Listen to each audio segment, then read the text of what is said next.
স্থাপনা ধ্বংসকারীদের বিচারের ভার দিলেন প্রধানমন্ত্রী। শিক্ষার্থীদের দাবি মানার পরও আন্দোলনের যৌক্তিকতা নিয়ে প্রশ্ন। ঢাকায় আজও 7 ঘণ্টা শিথিল কারফিউ, স্বাভাবিক হচ্ছে জনজীবন, বিভিন্ন সড়কে তীব্র যানজট। হার্ট অ্যাটাকে আক্রান্ত হয়ে পরলোকে পাড়ি জমালেন জনপ্রিয় সঙ্গীত শিল্পী শাফিন আহমেদ, সাংস্কৃতিক অঙ্গনে শোকের ছায়া। এবং মৌরিতানিয়ায় নৌকা ডুবে 15 অভিবাসন প্রত্যাশীর মৃত্যু, সুপার টাইফুন গেইমি তাণ্ডবে ফিলিপাইনে 12 জন নিহত।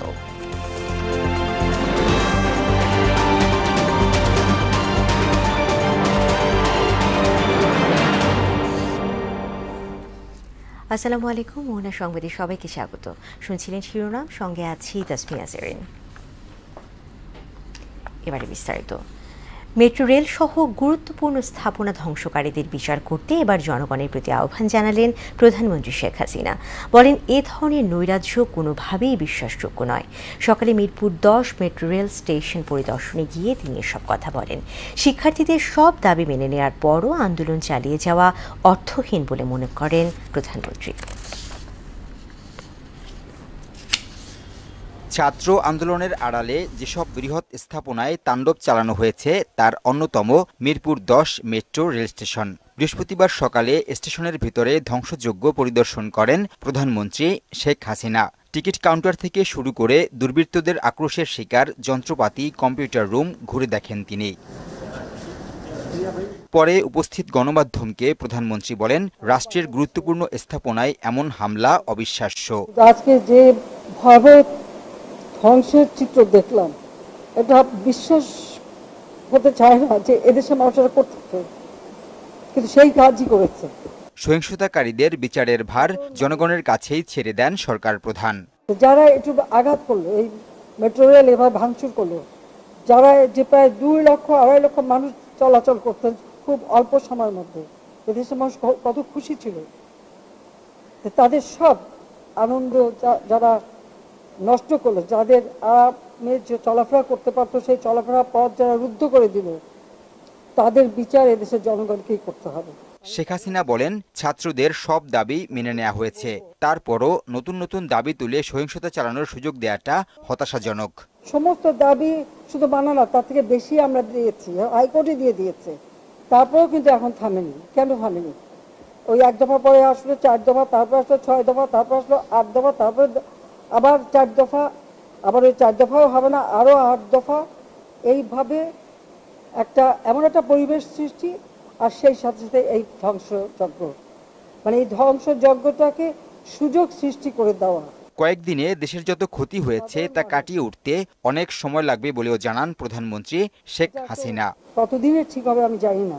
নাসির উদ্দিন, মোহনা সংবাদ, ঢাকা। দর্শক, শিক্ষার্থী আন্দোলনের সময় মিরপুর 10 মেট্রো রেল স্টেশনে কি পরিমাণ ধ্বংসযজ্ঞ চালানো হয়েছে তার খণ্ডচিত্র দেখব সহকর্মী নাসির উদ্দিনের প্রতিবেদনে।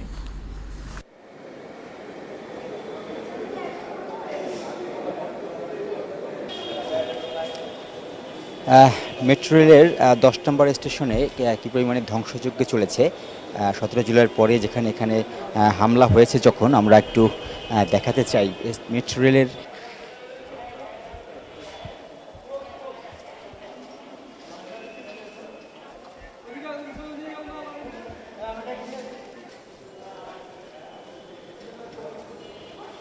দশ নম্বরের যে স্টেশনটা, একেবারে স্টেশনের দোতলায় ওঠার পর থেকে কাউন্টার থেকে শুরু করে ইন হওয়ার গেট, আউট হওয়ার গেট, কিংবা যেখান থেকে পাস দেওয়া হয়, টিকিট কাটা হয়, প্রত্যেকটি জায়গাতে ব্যাপক ধ্বংসযজ্ঞ হয়েছে। এবং আমরা দেখেছি যে যতগুলো পুরো কাজ, যে দেয়ালের কাজগুলো, সবগুলোকে ভেঙে ফেলা হয়েছে। এবং সেই ভাঙার চিত্র আমরা দেখতে পাচ্ছি পুরো স্টেশন জুড়ে, একেবারে তাণ্ডব বলা চলে।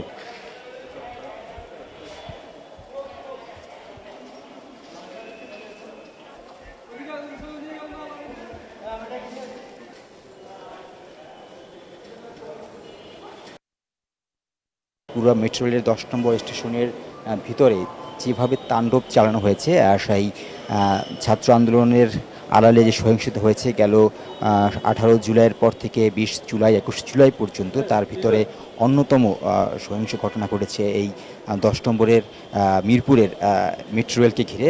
10 নম্বরে হয়েছে ব্যাপক তাণ্ডব, এবং যে স্টেশনটি আমরা এখন দেখছি যে প্রত্যেকটি কাজ কীভাবে ভাঙা হয়েছে, এবং যেখানে টিকিট কাউন্টারগুলো টিকিট কাটা সব জায়গাতেই এ ধরনের ধ্বংসযজ্ঞের চিত্র পুরো স্টেশন জুড়েই আমরা দেখেছি।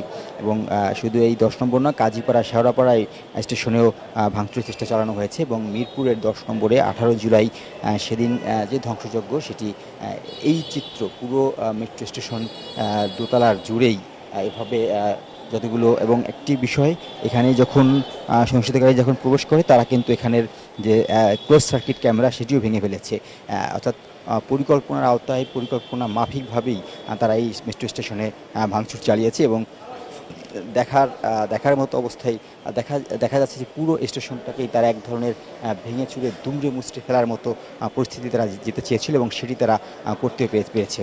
অর্থাৎ মেট্রো রেল ঘিরে সহিংসতা, অর্থাৎ সরকারের যতগুলো উন্নয়নের কর্মকাণ্ড যেগুলো হয়েছে, যেগুলো মানুষের সেবার জন্য কাজে লাগতো, মানুষের উপকারের জন্য কাজে লাগতো, প্রায় প্রতিটি প্রতিষ্ঠানকেই প্রতিটি স্থাপনাতেই কিন্তু এ ধরনের তাণ্ডব চলেছে এই সহিংসতাকে কেন্দ্র করে।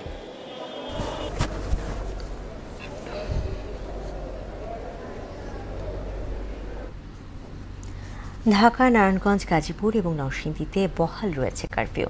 নাগরিকদের দৈনন্দিন কাজের সুবিধার্থে সকাল 10টা থেকে বিকেল 5টা পর্যন্ত কারফিউ শিথিল রাখা হয়েছে। বেলা 11টায় শুরু হয়েছে সরকারি বেসরকারি অফিসের কার্যক্রম। এতে সরব হয়ে উঠেছে রাজধানী। কয়েকদিনের দম বন্ধকর অবস্থা থেকে মুক্তি মেলায় রাজপথে বেড়েছে যানবাহনের চাপ। এতে বিভিন্ন সড়কে সৃষ্টি হয়েছে যানজট। কারফিউ শিথিল করায় স্বাভাবিক হচ্ছে জনজীবন। দর্শক, রাজধানীর সার্বিক চিত্র তুলে ধরছেন সহকর্মী এমআর আসাদ। দর্শক, আমি এখন আছি আসাদ গেটের একটু সামনেই, এবং আপনি দেখতে পাচ্ছেন যে আমার পেছনেই একেবারে যে যানবাহনগুলো রয়েছে, যানবাহনের অনেক চাপ রয়েছে। এবং সকাল 10টার পর থেকে কারফিউ শিথিল করার পর থেকেই কিন্তু গাড়ির যে বা যানবাহন বা যে গণপরিবহনগুলো রয়েছে সেগুলোর চাপ বেড়েছে। কিন্তু আমরা সকাল 8টা থেকেই সড়কগুলোতে দেখেছি যে যানবাহনের চলাচল তখনও ছিল, তবে বেলা বাড়ার সঙ্গে সঙ্গে বিশেষ করে 9টার পর থেকেই রাস্তার মধ্যে আমরা সড়কগুলোতে দেখেছি যে গণপরিবহন কিংবা যে যানবাহনগুলো রয়েছে, যেগুলোতে আসলে যারা কর্মস্থল বা তাদের যেখানে গন্তব্যস্থল সেখানে সঠিক সময়ে পৌঁছানোর জন্য আসলে তারা রওনা দিয়েছেন, এবং প্রচুর গাড়ি ঘোড়ার চাপ, যানবাহনের চাপ আমরা এখানে দেখতে পেয়েছি। এছাড়া যে বিষয়টি রয়েছে যে রাজধানীতে আইনশৃঙ্খলা রক্ষাকারী বাহিনীর সদস্যরা যারা রয়েছেন তাদেরকে আমরা দেখেছি, তারা বেশ তৎপর রয়েছেন। তারা রাজধানীর যে গুরুত্বপূর্ণ স্থানগুলো রয়েছেন স্থানগুলোতে কিন্তু তারা তাদের যে অবস্থান সেটি কিন্তু তারা রেখেছেন, এবং সেই সঙ্গে সেনা টহলও কিন্তু রয়েছে। তবে সেনাবাহিনীর সদস্যরা তাদের সাজোয়া যান নিয়ে রাজধানীতে টহল না দিলেও গুরুত্বপূর্ণ যে স্থানগুলো রয়েছে সেই স্থানগুলোতে কিন্তু তাদের অবস্থান রয়েছে। তো সার্বিকভাবে যে কারফিউ পরিস্থিতি রয়েছে, যেটা সকাল 10টা থেকে 5টা পর্যন্ত শিথিল থাকবে, এই সময়টায় যারা কর্মস্থলে যাবেন তাদের যাতায়াতটাকে নির্বিঘ্ন করার জন্য এবং পুনরায় যাতে সড়কে কোনো ধরনের অরাজকতা তৈরি না হয় সেজন্য কিন্তু আইনশৃঙ্খলা রক্ষাকারী বাহিনীর সঙ্গে সেনা সদস্যরাও তৎপর রয়েছেন। আমার কাছে আসাদ গেটের মোড় থেকে এই ছিল সবশেষ। না ফেরার দেশে পাড়ি জমালেন জনপ্রিয় ব্যান্ড তারকা ও সঙ্গীত শিল্পী শাফিন আহমেদ। বাংলাদেশ সময় সকাল 7টার দিকে যুক্তরাষ্ট্রের ভার্জিনিয়ায় একটি হাসপাতালে চিকিৎসাধীন অবস্থায় মারা যান তিনি। তার মৃত্যুতে দেশের সাংস্কৃতিক অঙ্গনে নেমে এসেছে শোকের ছায়া। আরও জানাচ্ছেন জাহিদ সবুজ। শাফিন আহমেদ, যারা ব্যান্ড সঙ্গীত পছন্দ করেন তাদের কাছে অতি জনপ্রিয় একটি নাম। শাফিনের জন্ম 1961 সালের 14 ফেব্রুয়ারি। মা কিংবদন্তি কণ্ঠশিল্পী ফিরোজা বেগম এবং বাবা সঙ্গীতজ্ঞ কমল দাশগুপ্ত। সাংস্কৃতিক পরিবারে জন্ম নেওয়ায় ছোটবেলা থেকেই গানে অনুরক্ত হয়ে পড়েন শাফিন। যুক্তরাজ্যে পড়াশোনার সুবাদে পাশ্চাত্য সঙ্গীতে ঝোঁক বাড়ে তার। দেশে ফিরে শুরু করেন ব্যান্ড সঙ্গীত, গড়ে তোলেন মাইলস নামে ব্যান্ড সঙ্গীতের দল। এই ব্যান্ডের 90 ভাগ গান সৃষ্টি হয়েছে শাফিন আহমেদের কণ্ঠে। ব্যান্ড সঙ্গীতে নিজেকে নিয়ে গেছেন অনন্য অবস্থানে। শুধু গানেই নয়, মাইলস ব্যান্ডের বেস গিটারও বাজাতেন শাফিন আহমেদ। বাংলাদেশে ব্যান্ড সঙ্গীতের ইতিহাসে উপহার দিয়েছেন চাঁদ তারা সূর্য, জ্বালা জ্বালা, ফিরিয়ে দাও, ফিরে এলে না, আজ জন্মদিন তোমার সহ অসংখ্য জনপ্রিয় গান। তবে বড় ভাই হামিন আহমেদের সঙ্গে দীর্ঘ বিবাদের কারণে কয়েক বছর আগে আলাদা গানের দল গড়ে তোলেন তিনি। 20 জুলাই যুক্তরাষ্ট্রের ভার্জিনিয়ায় একটি কনসার্ট বা গানের আসরে যোগ দেওয়ার কথা ছিল শাফিনের, কিন্তু আগ মুহূর্তে অসুস্থ হয়ে পড়লে তাকে স্থানীয় একটি হাসপাতালে ভর্তি করা হয়। বড় ভাই জানান, ম্যাসিভ হার্ট অ্যাটাকের পর শরীরের বিভিন্ন অর্গান অকার্যকর হতে থাকলে তাকে লাইফ সাপোর্টে নেওয়া হয়। বাংলাদেশ সময় বৃহস্পতিবার সকাল প্রায় 7টার দিকে মারা যান শাফিন আহমেদ। জাহিদ সবুজ, মোহনা সংবাদ। দেশের বাইরে খবর। আফ্রিকার দেশ মরিতানিয়ায় নৌকা ডুবে 25 অভিবাসন প্রত্যাশীর মৃত্যু হয়েছে। এখনও নিখোঁজ 1.5 শতাধিক মানুষ। এদিকে সুপার টাইফুন গেইমির তাণ্ডবে ফিলিপাইনে 12 এবং তাইওয়ানের 3 জন মারা গেছে। অন্যদিকে বিরোধী দল সদস্যদের নিয়ে নতুন মন্ত্রিসভা গঠন করেছে কেনিয়া সরকার। ইশতিয়াক হোসেনের ডেস্ক রিপোর্ট। আফ্রিকার দেশ মরিতানিয়ায় নৌকা ডুবে 25 অভিবাসন প্রত্যাশীর মৃত্যু হয়েছে।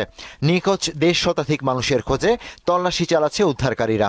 এক প্রতিবেদনে আল জাজিরা টেলিভিশন জানায়, 300 আরোহী নিয়ে নৌকাটি রাজধানী নোয়াকচটের কাছে ডুবে যায়। দুর্ঘটনার পর 120 জনকে জীবিত উদ্ধার করা হয়েছে। অভিবাসীরা গাম্বিয়া থেকে ক্যানারি দ্বীপে যাওয়ার চেষ্টা করছিল। সুপার টাইফুন গেমি তাণ্ডবে ফিলিপাইনে 12 জনের মৃত্যু হয়েছে। ভারী বৃষ্টিতে তলিয়ে যায় ঘরবাড়ি সহ বহু স্থাপনা। পানিবন্দী হয়ে পড়েছে 4টি শহরের কয়েক লাখ মানুষ। টাইফুন গেমির আঘাতে তাইওয়ানেও 3 জনের মৃত্যুর খবর পাওয়া গেছে। আহত হয়েছেন আরও কয়েকশো মানুষ। দুদেশে ইতোমধ্যে কয়েকশো আন্তর্জাতিক ফ্লাইট বাতিল করা হয়েছে। কর বিরোধী আন্দোলনের জেরে মন্ত্রিসভা ভেঙে দেওয়ার পর নতুন সরকার গঠন করেছেন কেনিয়ার প্রেসিডেন্ট উইলিয়াম রুটো। নতুন মন্ত্রিসভায় যুক্ত করা হয়েছে প্রধান বিরোধী দলের 4 সদস্যকে। 2 সপ্তাহ আগে কর বৃদ্ধি করে দেশটির সংসদে একটি আইন পাশ করা হয়। এতে দেশ জুড়ে ক্ষোভ ছড়িয়ে পড়ে। প্রতিবাদী জনতা প্রেসিডেন্টের পদত্যাগ দাবিতে আন্দোলন শুরু করেন। দক্ষিণ গাজার খান ইউনিস শহর থেকে 4 স্বদেশীর মরদেহ উদ্ধারের দাবি করেছে ইসরায়েল সেনাবাহিনী। এদের মধ্যে 2 জন বেসামরিক এবং 2 জন সেনাবাহিনীর সদস্য, যারা হামাসের কাছে জিম্মি ছিল। এদিকে তীব্র আন্দোলনের মুখে মার্কিন কংগ্রেসে ভাষণ দিয়েছেন ইসরায়েলি প্রধানমন্ত্রী বেঞ্জামিন নেতানিয়াহু। মধ্যপ্রাচ্যে অস্থিরতা মোকাবেলায় যুক্তরাষ্ট্রের সহায়তা কামনা করেন তিনি।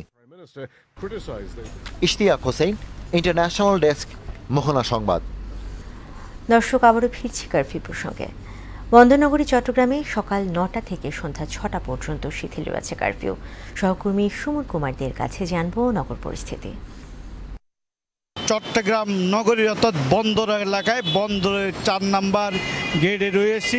আমরা সকাল থেকে দেখেছি চট্টগ্রামে গণপরিবহনের সংখ্যা বেড়েছে এবং দোকানপাট, অফিস আদালত খুলেছে এবং গণপরিবহন চলছে। তো আমি এই মুহূর্তে বন্দরে যে 4 নম্বর জেটিতে রয়েছি। বন্দরের কার্যক্রম কিন্তু স্বাভাবিকই রয়েছে। আইনশৃঙ্খলা রক্ষাকারীর বাহিনীর সদস্যরা বন্দর এলাকায়ও তারা সতর্ক অবস্থানে রয়েছে। এছাড়াও নগরীর বিভিন্ন এলাকায় যেমন এই বন্দর, আগ্রাবাদ, নতুন ব্রিজ, অক্সিজেন, 2 নম্বর গেট, সিটি গেট এবং খাপ্তাই রাস্তার মাথাসহ বিভিন্ন এলাকায় আইনশৃঙ্খলা রক্ষাকারী বাহিনীর সদস্যরা কিন্তু সতর্ক অবস্থানে রয়েছে এবং আমরা দেখতে পাচ্ছি সেনাবাহিনীর সদস্যরা এবং বিজিবি তারা বিভিন্ন জায়গায় কিন্তু টহল দিচ্ছেন। অর্থাৎ চট্টগ্রামের যে কারফিউ যে শীতল করা হয়েছে সকাল 9টা থেকে বিকাল সন্ধ্যা 6টা পর্যন্ত কারফিউ শিথিল থাকবে এবং এর মধ্যে যে গণপরিবহন চলছে অর্থাৎ স্বাভাবিক যেভাবে নগরীতে যেভাবে স্বাভাবিক রয়েছে সেভাবে স্বাভাবিক কিন্তু জীবনযাপন অর্থাৎ সাধারণ মানুষের জীবনযাপন ধীরে ধীরে কিন্তু স্বাভাবিক হতে চলছে। তো নগরীর যে ব্যবসা বাণিজ্য যে ব্যবসা প্রতিষ্ঠানগুলো খোলা হয়েছে সেই ব্যবসা প্রতিষ্ঠানও কিন্তু আমরা লক্ষ্য করছি বিভিন্ন ক্রেতা সাধারণ কিন্তু তাদের পণ্য ক্রয় করছে। করছেন এবং আমরা বাজারে কেঁচা বাজারগুলো তো পর্যাপ্ত পরিমাণ আমরা এই ক্রেতা দেখেছি এবং বিশেষ করে চট্টগ্রামে যে পোশাক কারখানার শ্রমিকেরা সকাল থেকে তারা তাদের নির্দিষ্ট সময়ে তাদের এই পোশাক কারখানায় কিন্তু তারা যোগ দিয়েছেন। তো সব কিছু মিলে বলা চলে চট্টগ্রামে যে কারফিউ শীতল রয়েছে, চট্টগ্রামের জনজীবন স্বাভাবিক, যানবাহন চলাচল করছে, ব্যবসা প্রতিষ্ঠান খোলা রয়েছে এবং সরকারি যে অফিস আদালতে সেটি কিন্তু বিকাল 4টা পর্যন্ত থাকবে। তো চট্টগ্রামের সব কিছুই স্বাভাবিক রয়েছে। চট্টগ্রাম বন্দরের জেটির যে 4 নম্বর গেট থেকে এই ছিল আমার কাছে সর্বশেষ। এবারে উত্তরের জেলা রংপুরে জনজীবনের খবর জানবো সহকর্মী শফিউল করিম শফিকের কাছে। রংপুর বিভাগেও এই কারফিউ চলছে, কিন্তু কারফিউ সকাল 9টা থেকে বিকেল 5টা পর্যন্ত রংপুর এবং গাইবান্ধায় এই দুইটি জেলায় শিথিল রাখা হয়েছে। অন্যান্য জেলায় কিন্তু সকাল 6টা থেকে বিকেল 6টা পর্যন্ত এই শিথিল আছে। এই সময় মানুষ তাদের দৈনন্দিন জীবনের যে চাহিদা সেই চাহিদাগুলো পূরণ করবে।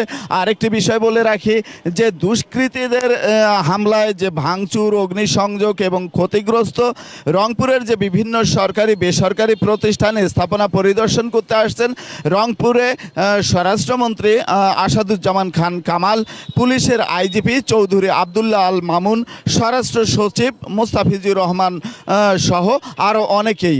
আপনাকে যদি বলি যে প্রথমে কিন্তু তেনারা যে বিষয়টি বলেছেন যে প্রথমে নামবেন বর্ডার গার্ড বাংলাদেশের হেলিপ্যাডে, তারপর সেখান থেকে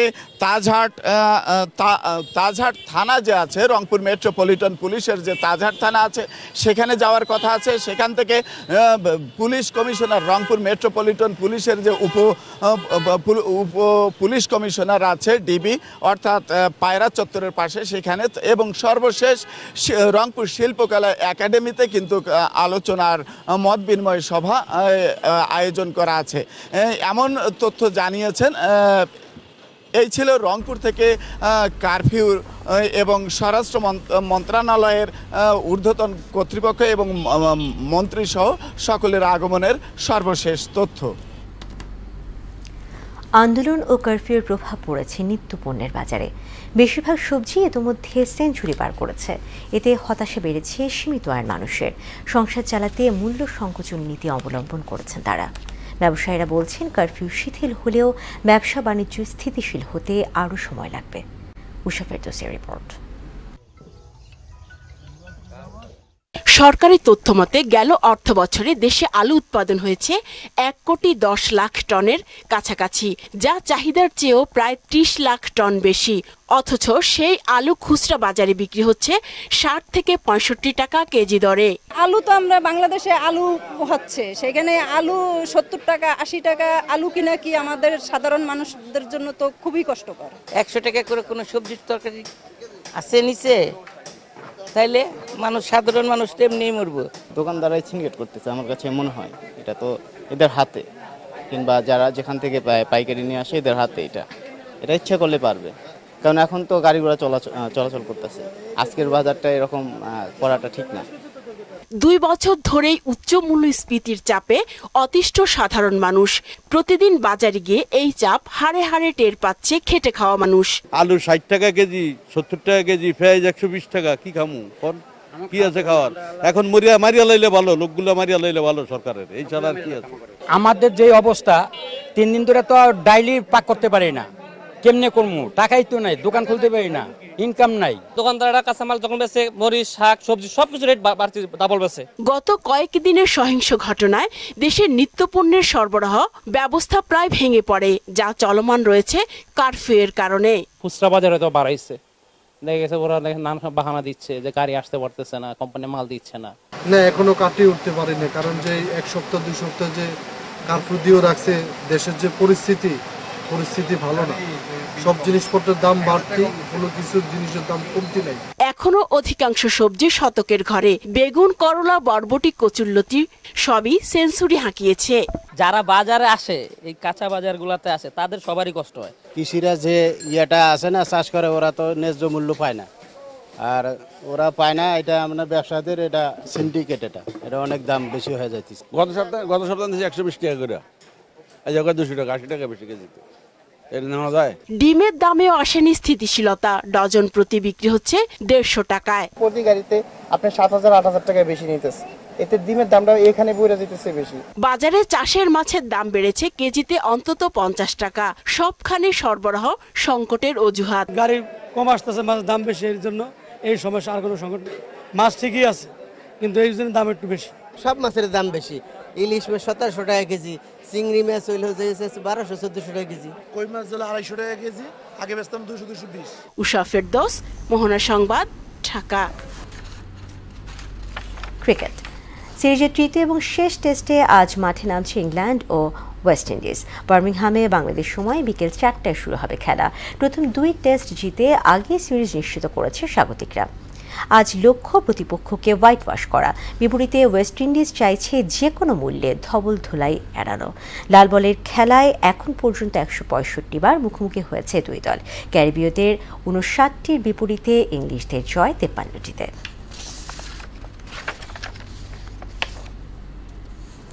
শেষ করব মোহনা সংবাদ, যাবার আগে শিরোনামগুলো আরও একবার।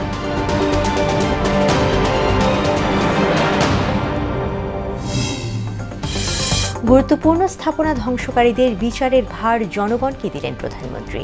শিক্ষার্থীদের দাবি মানার পরও আন্দোলনের যৌক্তিকতা নিয়ে প্রশ্ন। ঢাকায় আজও 7 ঘণ্টা শিথিল কারফিউ, স্বাভাবিক হচ্ছে জনজীবন, বিভিন্ন সড়কে তীব্র যানজট। হার্ট অ্যাটাকে আক্রান্ত হয়ে পরলোকে পাড়ি জমালেন জনপ্রিয় সঙ্গীত শিল্পী শাফিন আহমেদ, সাংস্কৃতিক অঙ্গনে শোকের ছায়া। এবং মৌরিতানিয়ায় নৌকা ডুবে 15 অভিবাসন প্রত্যাশীর মৃত্যু, সুপার টাইফুন গেইমির তাণ্ডবে ফিলিপাইনে 12 জন নিহত।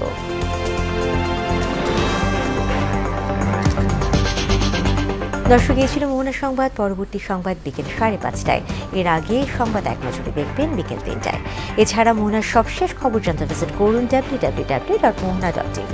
সংবাদ দেখতে পারেন আমাদের ফেসবুক পেজ ও ইউটিউবে। এতক্ষণ সঙ্গে থাকার জন্য ধন্যবাদ।